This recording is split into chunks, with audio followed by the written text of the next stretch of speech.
Hola a todos, comenzamos aquí una nueva unidad, en este caso dedicada al sector primario.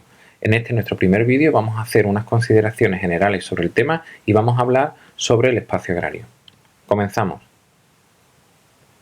Respecto a las ideas iniciales, hay que comentar que se considera el sector primario el conjunto de actividades económicas que las personas realizan para obtener recursos de la naturaleza. Y ahí hablamos de la agricultura, la ganadería, la explotación forestal, la caza y la pesca, y también la minería, aunque la minería se suele explicar normalmente cuando se trata del sector secundario. Se denomina sector primario porque proporciona recursos básicos para la supervivencia humana y, por otro lado, porque los recursos obtenidos suelen ser la base de otras actividades económicas. Estas actividades relacionadas con el sector primario son las que el ser humano realiza desde hace más tiempo. Hay que tener en cuenta que ya en el Paleolítico se producía la explotación forestal, la caza y la pesca, y en el Neolítico aparece la agricultura, la ganadería y también al final del periodo también la minería. Bien, comencemos hablando del espacio agrario y vamos a hablar en primer lugar de qué son los factores físicos y cómo afectan al espacio agrario. Bien, pues el espacio agrario es donde se producen las labores agrícolas, es decir, es un espacio natural modificado para dedicarlo a actividades agrícolas. En la formación, en la configuración de este espacio agrario van a influir por un lado factores físicos y factores humanos. Vamos a empezar hablando de los factores físicos. Ahí entraría, por ejemplo, el clima, la temperatura, precipitaciones, agentes atmosféricos, adversos, etc.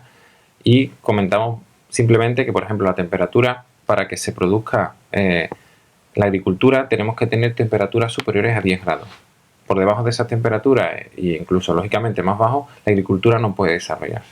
También si llueve mucho o llueve demasiado poco, el tipo de producto que obtengamos será distinto en una zona que llueva más o en una zona que llueva menos. Y también los agentes atmosféricos, como por ejemplo el granizo, perjudica gravemente el desarrollo de la agricultura.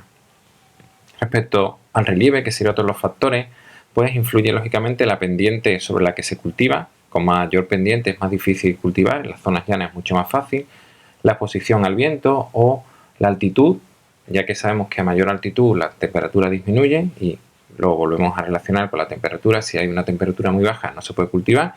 Y también las zonas de solanas y umbría también afectan al desarrollo agrícola.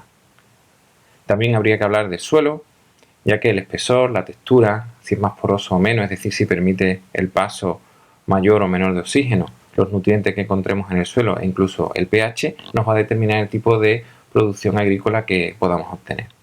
Y finalmente habría que hablar de la cubierta vegetal, ya que es la que mantiene o hace que la fertilidad del suelo sea mayor o menor.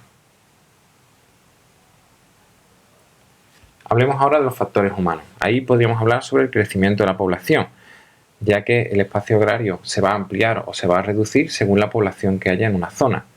Vamos a poner zonas en cultivo si hay un aumento de la población, y si hay un descenso de población se producirá un abandono de las tierras de cultivo, lógicamente. Por otro lado, las condiciones económicas y tecnológicas también afectan al espacio agrario, ya que según las condiciones económicas se puede demandar ciertos productos y por lo tanto serán productos que se intenten extraer de la naturaleza, mediante la ganadería o mediante la agricultura, y eso lógicamente afectará al espacio agrario. Por otro lado, las técnicas, las herramientas y la maquinaria que se disponga hará que aumente o disminuya el rendimiento agrícola. Otro factor humano sería la propiedad y el tamaño de la tierra, ya que la propiedad puede ser de una persona o de varias. El propietario, a su vez, puede trabajar directamente en la tierra o cederla a otros. Depende de si la cede a cambio de dinero, estaríamos hablando de un arrendamiento, y si lo cede a cambio de una parte de la cosecha, hablaríamos de un contrato de parcería. Y también puede contratar a otras personas, a trabajadores, para que cultiven la tierra. Entonces hablaríamos de jornaleros, que serían esos trabajadores que trabajan en la tierra por un sueldo. Finalmente, relacionado con esto, también vamos a tener distintos tamaños. Vamos a tener minifundios o pequeñas explotaciones agrícolas, o latifundios, grandes explotaciones, grandes terrenos. Para terminar con los factores humanos, también habría que recalcar la importancia que tiene la política agraria, la política agrícola, ya que se pueden dar medidas que afecten al espacio agrario, como por ejemplo cuando se da algún tipo de ayuda para que se den determinados cultivos, o también cuando se promociona la exportación o la importación de productos. Estas medidas políticas se pueden dar desde los ayuntamientos, comunidades autónomas, el Estado o, en el caso de España, por ejemplo, desde la Unión Europea. Y finalmente, también va a afectar al espacio agrario los aspectos culturales, históricos y legales de las zonas. Es decir, si por ejemplo en una cultura las parcelas se pasan directamente de padres a hijos al mayor y no se divide el terreno, pues tendremos un espacio agrario distinto de otras zonas donde el terreno se divida entre todos los hijos, por poner un ejemplo. O el tipo de cultivo que tradicionalmente se da en una zona, pues perpetuará un tipo de agricultura, etc. Vamos a hablar ahora de cómo se estructura este espacio agrario. Los elementos que van a integrar el espacio agrario van a ser dos. Por un lado tendremos el espacio cultivado y por otro el espacio habitado. Lógicamente el espacio cultivado es las tierras trabajadas o sembradas. Van a estar formadas por parcelas, que son la unidad básica de cultivo. La parcela se define o se caracteriza por su tamaño, su forma y sus límites. Si hablamos del tamaño, vamos a tener pequeñas parcelas, menor de 1 hectárea, recordamos que 1 hectárea son 10.000 metros cuadrados, parcelas medianas entre 1 o 10 hectáreas y parcelas grandes con una superficie mayor a 10 hectáreas. Si hablamos de la forma, pues vamos a tener parcelas de forma regular, es decir, normalmente con formas geométricas regulares, todas de la misma forma, o también irregulares, es decir, que no tienen una forma geométrica determinada y todas serán distintas. También habría que hablar de la existencia o ausencia de límites entre esas parcelas. Por un lado tendremos los campos cerrados, que son parcelas que se separan con setos, árboles, muros, etc. y reciben el nombre de bocage. Y por otro lado tendríamos los campos abiertos, también conocidos como open fields, y en los que no vamos a encontrar ningún elemento material que separe las parcelas. La única diferencia entre una parcela y otra la vamos a encontrar por el tipo de cultivo que se dé o por la forma de explotación.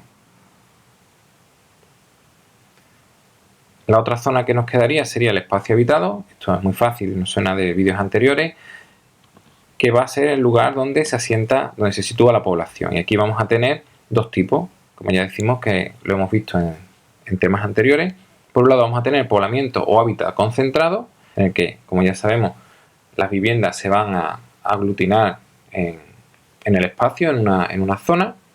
Y por otro lado el poblamiento o hábitat disperso, en las que las viviendas estarán dispersas, como su propio nombre indica, por el territorio. Bien, pues hasta aquí este primer vídeo dedicado al sector primario. Espero que el vídeo os haya parecido útil y gracias por verlo.